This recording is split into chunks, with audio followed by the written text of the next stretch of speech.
Hi. I thought for a bit of fun this week, I'd share some interesting facts about the Boleyn family, a family, as you know, who are very close to my heart. Did you know that Anne Boleyn's father, Thomas Boleyn, inherited a special item from his maternal grandfather, Thomas Butler, 7th Earl of Ormond? The Ormond ancestral horn, which was a gold-tipped ivory horn with a gold-decorated white silk ribbon to support it. Historian Julia Fox explains that this horn was passed from father to son to the honour of the same blood through the generations. Thomas had inherited it as his grandfather had only daughters. But then, because George was executed in 1536, Thomas had to pass it on to his maternal cousin.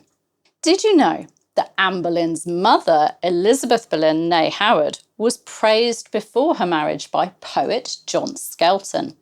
In a poem, The Garland of Laurel, which was addressed to various Howard women, he wrote in his verse to Elizabeth, "To be your remembrancer, madam, I am bound, like to Arena, maidenly of port, of virtue and cunning the well and perfect ground, whom Dame Nature, as well I may report, hath freshly embutied with many a goodly sort of womanly features, whose flourishing tender age is lusty to look on, pleasant, demure, and sage.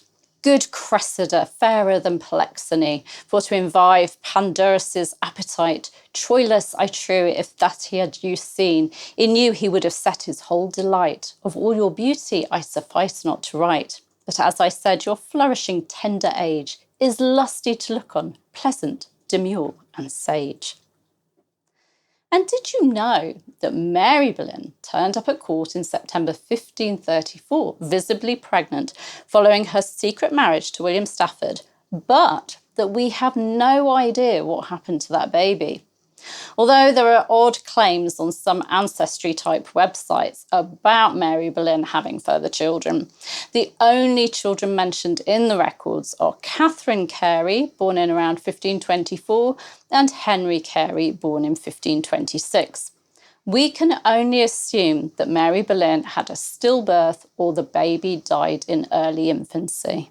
Did you know that Anne Boleyn may well have met Leonardo Da Vinci during her time in France?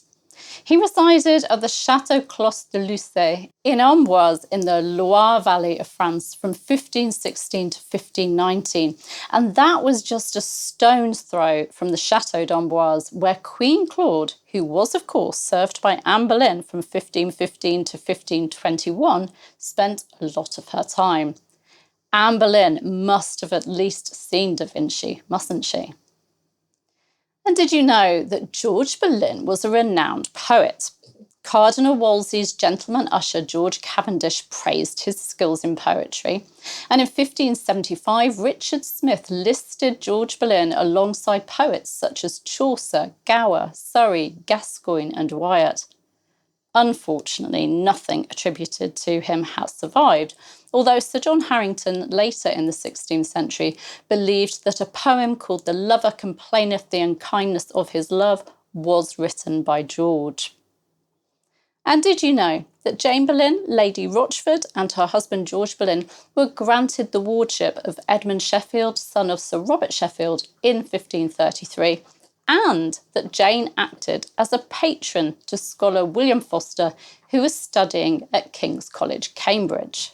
And did you know that Queen Elizabeth I, far from distancing herself from her mother Anne Boleyn's memory, made use of her mother's falcon device?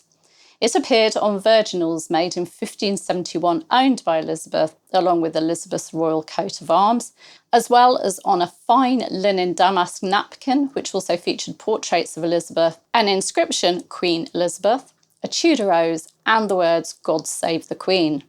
Portraits of Anne were also painted during her reign, and biographies or treatises praising Anne Boleyn. So, there are a few Boleyn facts for you. If you're hungry to know even more about the Boleyn family, I'm doing an 8-day online event in November on them. I'll be covering Thomas and Elizabeth Boleyn, an ambitious and talented courtier and his noble lady. Anne Boleyn, from a king's obsession to a queen's downfall. Mary Boleyn, the king's mistress and her legacy. George Boleyn, poet, courtier, diplomat, and the price of serving a king. Jane Boleyn, the controversial life of Lady Rochford. Elizabeth I, the Boleyn Queen. And the legacy of the Boleyns and our enduring fascination with the 16th century family.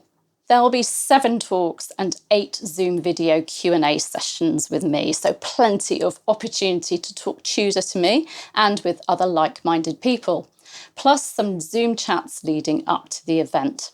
These events are always fun, and we always go down some interesting rabbit holes with the questions that people ask. I love every single minute of them, and I can't wait to hear your thoughts on the Boleyns. If you'd like to join me, go to claireridgway.com and you'll see a link to the event on the homepage there. If you register before the 31st of July, it's $65, a saving of $15. I do hope you'll consider joining us. I'm already counting the days to it. Take care. See you soon. Bye-bye.